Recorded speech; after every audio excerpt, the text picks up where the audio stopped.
Young and pretty, lost and nowhere to be found. Lee Porter, a 19-year-old Colorado waif of a woman who simply vanished in June of 2014. She was small, but she was feisty. Police launch a massive search in the Denver suburbs. They're still looking for Lee Porter. Friends and family are desperately searching for Lee Porter. And now, more than 2 years later, Lee still not found.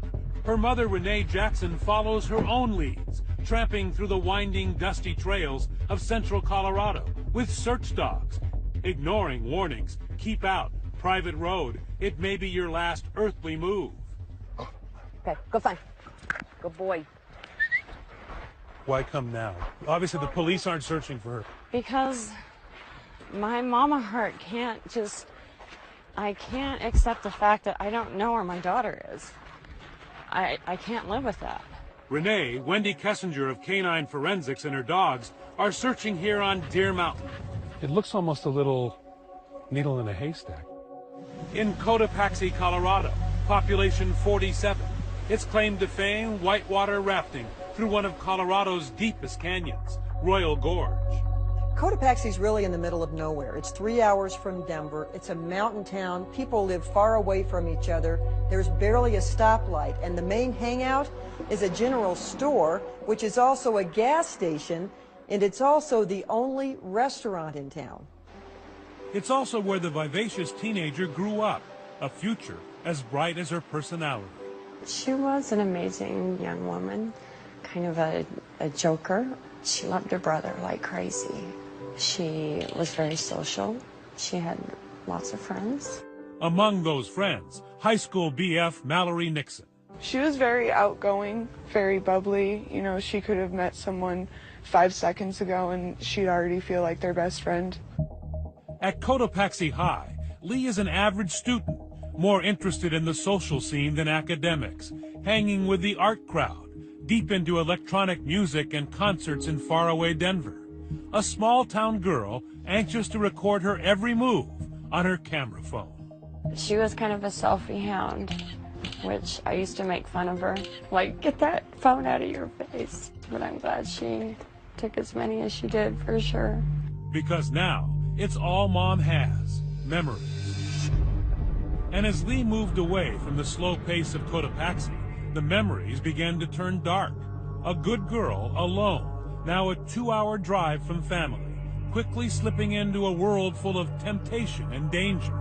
Secretly dropping out of class here at Trinidad State College, and then moving in with an older man.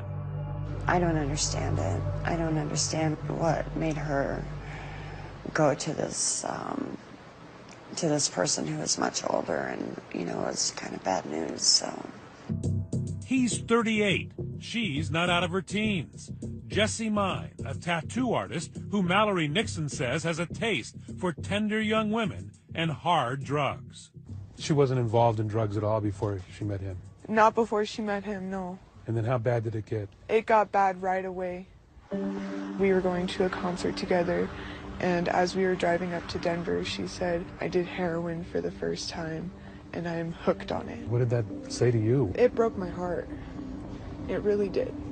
While all this is happening, Lee's heart is broken too, by another man, a man she's closer to than any boyfriend, her older brother, Max. She was basically like my best friend. We did everything together, listened to the same music, did the same things, fought like brother and sister all the time, and we were really close. We were able to go to each other and talk to each other about everything. But when Lee needed her brother most, just as she's meeting the older man, Max, not expecting the downward spiral to come, moves to California to open his own business. She got really depressed, and then she met Jesse. He's a 38-year-old guy. So she was attracted to this older man? Yes, but he lied about his age at first, and then later, after they clicked, then told her. Was there a certain vulnerability about your sister that perhaps allowed this to happen? She lets people in really easily, so if you show any affection or care, she'll most likely open her arms up to you. Lee Porter knew her life had taken a turn for the worse, desperately looking for a course correction. Her friend Mallory says in the days before Lee went missing, she was struggling to kick a heroin habit, attending Narcotics Anonymous. She said she wants help, but she doesn't know what to do. She doesn't know who to go to because she didn't want to leave Jesse. Was she getting out of it, you think? Oh, she definitely was. The day before she went missing, I saw her down in Pueblo, and she had been off of it for 3 days. The trouble in Lee's life is about to get worse. Jesse breaks up with her, packs his truck, and moves east, leaving Lee with no place to live. She packs her car and heads north to Denver with no real plans. So Lee starts looking for help on social media, telling a Facebook friend, "I'm about to be homeless." And then, as her brother finds out, she just drops off the grid. I knew there was something wrong right away because I couldn't get a hold of her. It was just days of calling back and calling my mom, and told her there's something wrong. The family goes to police, who immediately turned to boyfriend Jesse. His trip to the East Coast cut short by a summons to the interrogation room. Can you tell me what your relationship is with Leah? For 90 minutes, police hammer Jesse, and he admits to some rough times. It's like the biggest fight we ever had. When you guys arguing or you guys Scream, not hitting each other, just screaming at each other. We would fight about cheating on each other. The matching piercings, body art, and heroin, not enough to keep teenager Lee Porter's passionate 6-month relationship with Jessie Mai, nearly twice her age, alive. And I fell in love with her, man. Fell for her hard. Police have some tough questions for Jesse, who tells them in the interrogation room that despite the breakup, he still had plans to marry Lee in the future. I told her when I left that if she got help, if she got clean, then I would love to come back and marry her. Jesse tells the cops he last saw Lee when they parted ways at this motel parking lot, just outside Denver. He describes a dark scene, saying Lee was distraught and maybe thinking of taking her own life. She begged me not to leave. She talked about killing herself. She didn't have anything left to live for.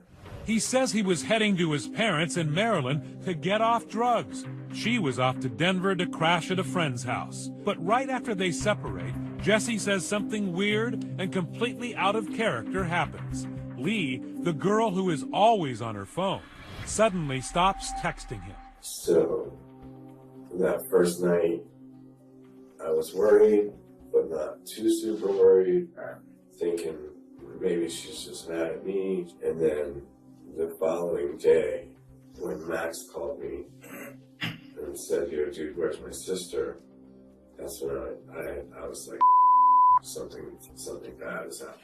Bad because Jesse says Lee always takes Max's calls, no matter what. She would stop during sex to answer a phone call from her brother. Is that right? It was like that. It caused fights a few times. So they would communicate how often? Every day. Jesse appears cooperative in the interrogation, but admits Lee's family has their doubts about it. Max had convinced them all that I was not to be trusted. I was the devil. Back home in Cotopaxi, her mother, Renee, is running down another lead. It's a mom on a mission. Since Renee pays Lee's phone bill, she examines her daughter's call log and begins phoning every number on the list. This one number kept popping up over and over, and it was Christopher Wade, and I had never heard that name before. Christopher Wade, a tall and slender 23-year-old. He too is from Cotopaxi and went to high school with Lee, where he was a top student, but was often bullied and teased. He joined the military in an effort to toughen up.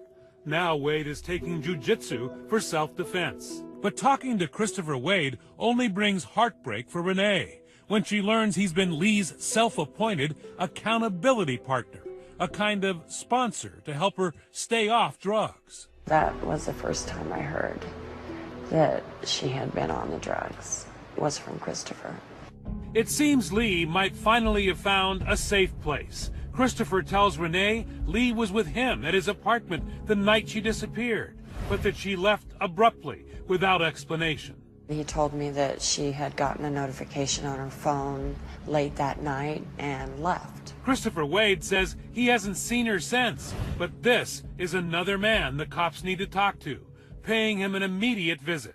Westminster Police Detective Matt Calhoun is in charge of the case. What does he tell you? They had been conversing back and forth, and he had offered to let her stay at his apartment for a couple of days to try and get her feet under her. Just concerned that Lee was suicidal. Did he seem like he was anxious to help, or? Yeah, he really was. He really wanted to help find Lee, and he's really concerned about her, and he wanted to do anything he can to help us. Just like Lee's boyfriend, Jesse, Chris Wade is extremely helpful, full of detail and concern. After interviewing these guys, police aren't yet convinced Lee is a victim. It's possible she's just a runaway. We don't know what happened up to this point, and we can't prove that even a crime happened at that point. Wade even joins the search, pleading for her safe return online and on the local news. Tried texting her, tried calling her, left her some messages on Facebook, and haven't heard anything back from her. Lee's family is busy too, plastering missing posters all over the Centennial State. Now desperate, they turn to the public to plead for Lee's return. I don't want anybody to hurt her. I just want her to home safe. She's just a little tiny little thing. If she's out there somewhere, to please come home to us. We need her. Everybody needs her. Lee's brother Max is back from California and starting to stew, feeling like the authorities aren't keeping him in the loop. They wouldn't tell us anything throughout this whole thing. They were really vague. No sign of Lee and no leads, until lo and behold, Lee is spotted at a Boston market in line for some chicken. She's in shorts and flip-flops, seemingly unharmed or distressed, but with a mystery man buying her life. Right now, Westminster police hoping you can help find this missing 19-year-old. Missing nearly a week. She hasn't been seen for her family hasn't heard from Lee Porter since Thursday. 7 long days since anyone has heard from Lee Porter. Last known whereabouts, this apartment complex, rented by an old high school classmate and Facebook friend, former military helicopter mechanic, 23-year-old Christopher Wade. Porter and Wade went to the same high school. Porter went to visit Wade at his Westminster apartment and then was never seen again. He seems touched about her disappearance on TV. I don't really have very many friends. Friends I do have, I'm very loyal to. So even losing one is a heavy blow for me. With Christopher's permission, police search his tiny 2-bedroom apartment where he lives with another Army vet, but it's less bachelor pad and more like female repellent. In the living room, video games and soda bottles scattered across the carpet. It's just filthy. There's 2-liter jugs of chew spit, clothes all over the floor, and dishes all over the floor. The kitchen, dried up food, half-eaten takeout, and not a sponge or soap in sight. It was hard to be in that apartment. It smelled pretty bad. But worst of all, Christopher's bedroom, a chaos of clutter. Clothes, coupons, computers, and camouflage cover the floor. It was just in disarray. Twin mattress on the floor with no sheets and then no pillowcase. But amid all the disorder, a key discovery. Glistening through the messy melange, a blade. Now the cops are more than curious, and Christopher has some explaining to do. You can see the little bleach spots on it. It was alongside his bed. He claimed that he cut his hand about a week and a half earlier, and he explained that's why he bleached his knife. So that's when we actually asked him to come in for a formal interview at the police department. Here at headquarters, Detective Calhoun calls for backup, bringing in the grizzled veteran homicide investigator Mike Lynch to get first cracks at the would-be cop with a stinky apartment and a story that's beginning to smell just as bad. We move to interrogation room number 2. This is the interrogation room where you got to speak to Christopher Wade. We always put the subject that we're talking to on this side of the table, and then there's 2 cameras, one there and one there. We're forcing you to talk to us. You are going to be free to leave when we're done here. All right. He was a person of interest and possibly being considered only because he was the last person that had been with her. Christopher describes his background in detail. He was raised in a deeply religious household, but he has a pagan obsession, proudly showing police the tarot cards he carries around, even bragging that he did a very revealing reading for Lee.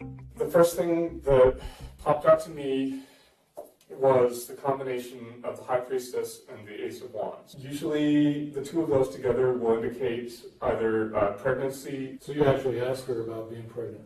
She told me that she had missed her period. The conversation then turns to what exactly was the relationship between the 2 of them. Christopher insists it was totally platonic. He was her sponsor, he says, nothing more. I liked her, and Don't get me wrong, she is a beautiful young woman, but in no way did I make any advances on her whatsoever. Even in the interrogation room, Wade is still helpful. He volunteers information, even points to this Facebook message she sent him. She had just gotten out of a bad relationship, and she wasn't looking for a relationship or anything like that. And I told her straight up, that's fine by me. You'll be the one making the advances, not me. And sure enough, according to Christopher, at his apartment that night, the pretty 19-year-old went after the 23-year-old geek. We were just getting ready to get back into the video game, then she leaned in and kissed me, and I kissed back. What did you think of that? A little unusual and a little odd because Mr. Wade was a little bit of an unusual person himself. And it kind of caught us by surprise that she would want to have sex with him. Unsure of what to make of the story, Detective Lynch begins to question Christopher about something conspicuously absent from his apartment: the sheets on his bed. You didn't get rid of the sheets? No. Intentionally get rid of the sheets because maybe they were blood on them? No, sir. It seems inconsistent, though, based on the condition of your apartment, that you would be all of a sudden in the middle of a sexual experience taking your sheets and taking them off the bed. It was afterwards. Even afterwards. Yeah, it seems kind of bizarre. The worst thing you could do is lie to us. All right. Yeah, I did get rid of them. Christopher cracks like a 3-minute egg, backpedaling under pressure. He tells his interrogators when Lee's mom called him that first night saying she's missing, he panicked and trashed the sheets that had both their DNA on them. But Detective Lynch is beginning to think there was more than sex going on in that bedroom. We started turning the heat up, and I asked him, where's the body at? I says, is that body out there with the cell phone? Did you kill Leah Porter? Am I being accused of something? What do you think? It sounds to me like yes. And I maintain my innocence, but I would like a lawyer. Our interview now has to cease. I'm convinced he killed her. We have to let him walk out of here because we don't have the evidence to hold him in. Christopher is free, but don't forget he shares that apartment with a roommate who was home much of that night. What's your name? Jesse Williams. Jesse Williams. We suspect something's happened to this young lady. Now, before you say anything to me, don't you think long and hard about this? Williams is in the hot seat for 3 hours. He tells authorities when he came home, Christopher had a tie around his bedroom doorknob. That's code for a girl in his room. Did you ever hear anything? I heard the door open and close, that's about it. Like they were going to use the bathroom or something. So at any time did you ever see this woman? No, I did not. But he did see something curious while trying to sleep on the living room couch, such as it is. Around 3 in the morning, he watches as Christopher takes something outside. I'm just transferring stuff that was in my old car to the new car. That's all he said. He went back to his room, and I assumed he went to sleep. I maintain my innocence, but I would like a lawyer. 23-year-old Christopher Wade, with his button-down shirt and goatee, looks like a geeky college student, not the prime suspect in the disappearance of a teenager. And so we have Chris under 24-hour surveillance. The detectives conclude that Jesse the boyfriend and Jesse the roommate are witnesses and not suspects. They let them go. And they get a search warrant for Christopher's apartment. Our criminalist was able to do examinations for blood on like the bathroom. She sprayed the sinks and then the shower. And we were actually able to see a t-shirt had a blood stain on the upper sleeve. And then police hit pay dirt when they find buried in the mess on the floor this receipt from 7-Eleven. It's for bleach and rubber gloves. Thank heaven for 7-Eleven. Stocked, as they all are, with Slim Jims, Slurpees, and security cameras. Here you'll just see Chris Wade coming from his apartment by the bleach and gloves. Looks like it's about 11:54 in the morning. Watch as inside the store, he's no housekeeper, but grabs the bleach. Then after speaking with the clerk, rubber gloves, before heading back to his mess of an apartment.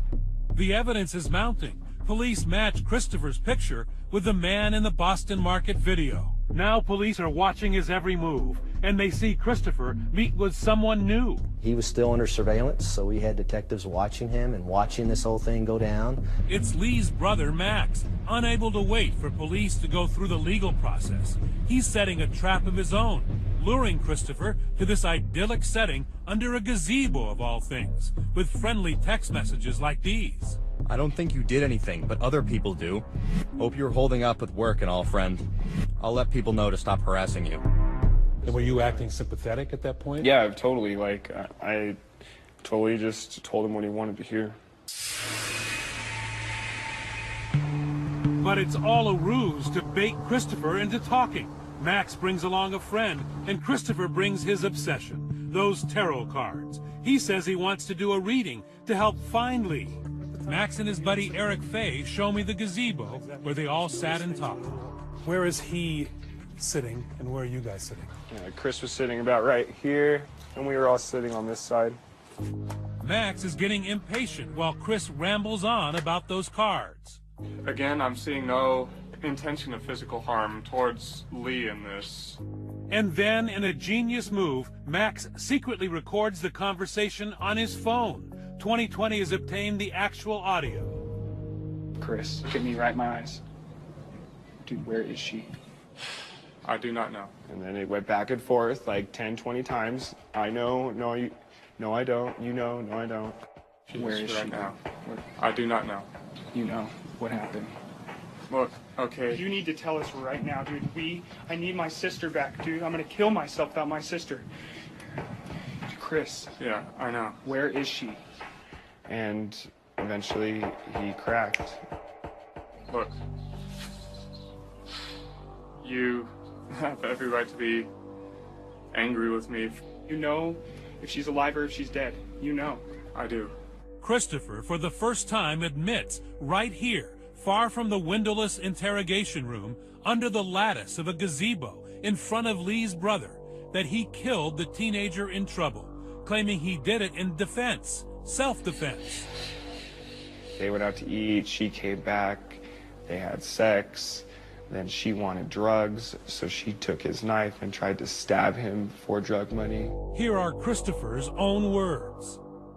I turned, grabbed her, then stepped forward and twisted her around so that her body was in between me and the knife. Then I placed my hand at her throat. I didn't start squeezing until after she kept going. I told her, How long knife, did you please. squeeze her throat? Until what happened? I thought that her muscles would relax when she went unconscious, and that I could gradually move the knife away and let her go and let her regain consciousness, but that didn't happen. What are you thinking as this is going on? I flipped out, I freaked out. She wouldn't try to stab you, dude. She would never try to do that. Lying sack. I know you won't believe me, but I will be turning myself in to the police. I will tell them No, you're going to exactly. jail right now. You're going to prison right now. Where do you think you're going, man? Christopher is not going far, unless he has a paddle. The gazebo is surrounded by water. He wants to leave and turn himself into the cops the next day. Max, just hearing a horrific first-hand account of his sister's murder, would have none of that. You think I'm just going to let you walk away and drive away? You killed my sister. No, let me quit. You need to wait for... That last sound you heard, that was Max pouncing on Wade and delivering a little brotherly love in the form of a fistful of personal punishment. And I made sure that Max got at least one good shot in on his face before I grabbed him and pulled him off. I wanted to jump over this bench and go at him myself, definitely. But I wanted him to rot more than that. You wanted him in prison? I want him to suffer in there. An amazing scenario that I've never seen in 25 years of being a prosecutor, where a family member confronts a suspect and essentially gets a confession out of the suspect. That's just the beginning. When Max and Eric call 911, they make him repeat the story on tape for a second time, the killer doing the talking. This is something you don't hear every day. 911. Yes, I'd like to confess to a murder. Okay. What happened? The case is for the disappearance of Lee Porter. But surprise, there's no need to summon the authorities. They've been watching the whole time. Detective Matt Calhoun is back at headquarters. And we hear from the surveillance units that Max had just punched Chris in the face. As the cops come out of the bushes, Max is still making calls, this time to his mother. He was hysterical, and he told me that Lee was dead, and that Christopher admitted to killing her. I actually almost wrecked on the freeway. This is her 911 call, a mother in hysterics. Westminster 911, where's your emergency? Oh my God! Ma'am, can you take a deep breath? What's your name? Oh my baby, my little baby! Christopher Wade just admitted he killed her! Did you think at all how amazing it was that your son and other friends were able to get him to say he did it? They cracked the case. They did. Doubt. That's how you get away with murder. Every week, Viola Davis teaches the secrets of crime on how to get away with murder. While in suburban Denver, this real professor hits the chalkboard teaching criminology to would-be police. We teach everything from interview interrogation, report writing, crime scene management, forensics, you name it. So how does that help if someone doesn't want to do good, but they want to do bad? If you want to learn how to clean up a crime scene, some of the challenges police have in making sure that all the evidence is acquired, these are things they're learning. And guess who was in the front row, acing the class? Christopher Wade. He had some amazing analytical skills and was sharp as a tack. Book smart, but oddly unable to connect, especially, Wells says, with half the population. He was challenged when it came to even speaking and finishing a sentence with a young lady. Still, Wells says he was a gifted but awkward student, top of the criminal justice class honor roll at Little Everest College, dreaming of solving tough cases like the one he is headlining now. Police arrested their neighbor, Christopher Wade, for the murder of Lee Porter. Back in the interrogation room, a quick frisk and a jab from the real cops about Wade's lifelong dream to be on the other side of the law. I didn't miss anything, did I? You tell me, right? You didn't miss anything. Sitting down with his lawyer and the cops he wanted to be like, Wade tells them his story of a struggle. I asked her to stop struggling. A knife and Lee's death. I was the only witness, as well as the person that not murdered her, but was responsible for her death. But what he did afterwards convinces police this was no accident. Wade didn't call 911. Instead, he took steps to hide Lee and the crime that caused her death. I reclothed her, and I placed her on the bed, and then I took a duffel bag from my closet. Wade forced the 98-pound Lee into the duffel, covered her with trash bags, her legs dangling as he disrespected her for a final time. I took her out to the dumpster and I put her inside it. Leaving little doubt in the 2-hour confession, his third in one day, police lock him up. You are going to be taken into custody. I understand. And then they move to the search for Lee's body, critical under Colorado law for a first-degree murder charge. District Attorney Dave Young. Without the body, we can't put together what happened in that apartment. Police are sent out to track the only clue they have. Wade says he put her in a dumpster next to his apartment. Lee's mother took us to it. He says he put her body in this dumpster right here. This awful blue dumpster has become the emotional center of the case for Mother Renee. I do have a pull to this place whenever we've conducted searches in this area. I have to come here first because this was the last place my daughter was. Detectives track the trash, find the huge landfill near the Denver airport, very close to the location where Lee's phone last pinged. 40 days of searching, 40 days of hope, 40 days of going, you know, every day hoping that you're going to find a bag with a body. It's pretty depressing. We don't have the body, so maybe we missed it. You wanted the body. Absolutely. We need the body. The 40-day search was not a total bust. Evidence, strong evidence, was found 3 weeks in. Day 19 of this search was probably the most important day. One of our officers ends up finding a single purple pillowcase. Inside, Lee's cell phone, now smashed by the compactors at the dump, her wallet and ID, and the clothes she was wearing. Evidence now with Renee Jackson. She had it all dry cleaned and put in a box. This is her bag. This was actually one of the things I bought her for her last Christmas. This must be difficult. It's very difficult. It's very difficult. It's the last thing that I have of my daughter right now until I find her. Frustrated and not anxious to take the case to the jury without Lee's body, the prosecution tries a long shot, offering Wade a plea deal. Second-degree murder in return for that critical piece of information. Where is Lee's body? I called the defense attorney at least 2 or 3 different times saying, I want to know where that body is.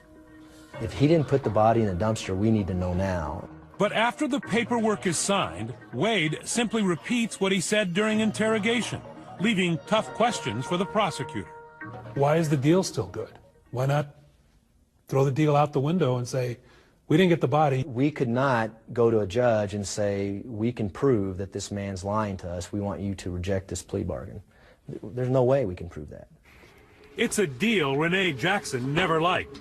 She rejects that this could have been an accident and thinks Wade had been fantasizing about raping and killing a young woman for years. I always keep these are original charges. To me, those are still the charges. She has been discarded somewhere, and I feel that way because I know his history. A history confirmed in the police reports. Listen to what Wade's own mother told police during their investigation. She actually admits Wade told her he had planned a murder before. She said that he went out one night to some girl's trailer with the intention of kidnapping her. Wade's military records indicate it's fantasies like this that got him discharged from the Army. They thought that he was going to go cause the death of a girl. So people knew in advance and Yeah, I mean, they just dropped the ball all over the place. And then my daughter was his. Freshly barbered and shaved, prisoner number 170598, Christopher Wade, sentenced to 5 decades in state prison, release date 2062. Time served here, 11 months. He's at the Sterling Correctional Facility. It's a serious prison. It's so secure that we can't even bring our camera in. But we can bring a tape recorder, and you'll get to hear his story. We are granted 3 hours with Wade, who has grown his hair and beard while in custody. He got right to the point. It was June 2nd of 2014. Over and over, Wade stuck to his story that the 98-pound Lee attacked him with a knife he kept by the bed. You could easily either take the knife away from her, throw her to the bed and run, do anything short of killing her. And I will admit that that is what I should have done. Wade agrees his story may not make sense and admits to one glaring inconsistency. Remember the 911 call from the park where he confesses for the second time? He does not call it an accident then. 911. Yes, I'd like to confess to a murder. You knew the difference between saying I killed her and I murdered her. Yes. Your first words to 911 are, I murdered somebody. Yeah. Wade says he didn't want to inflame Lee's brother, who had just punched him, by calling her death accidental. But why did he confess at all? Wade says it was all in the tarot cards. The cards were saying to me that my guilt over that would destroy me unless I let it out. And he says those cards also told him to kill himself. He never told police this or Max, but his plan, he says, was suicide. The reason that I didn't commit suicide was that Lee's spirit came to me and told me not to. But even with all that guilt and his year in prison, he's of no help in finding Lee's body. I told the police what I did with her body, which was to throw it in the dumpster. She doesn't deserve to be just tossed away like a piece of trash. Like, she doesn't. Wade denies studying criminology to commit the perfect murder, but says it did help him a bit in the interrogation room. I kind of knew what to expect in their line of questioning. His favorite professor at the storefront college, Robert Wells, isn't buying it. His efforts to clean and purge the crime scene, those are things he could have learned right there in my class. This hits you hard that he may have learned something in your class. How could it not? For 2 years, Renee Jackson has not given up the search. She's still out there with little help, looking for her lost Lee. Just 98 pounds in life, but now a heavy weight on her heart and soul. I look forward to the day that I get to meet my daughter. But in the meantime, I'm going to try and find her. That mother still grieving, still searching, and our question for you at home tonight, could you have done what that heroic brother did, playing it so low-key while trying to get the killer's confession on a cell phone recording? Let us know on Facebook or Twitter. Use the hashtag ABC2020. Thank you so much for watching tonight. I'm Elizabeth Vargas. And I'm David Muir. From all of us here at 2020 and ABC News, thanks for watching tonight. Have a great weekend.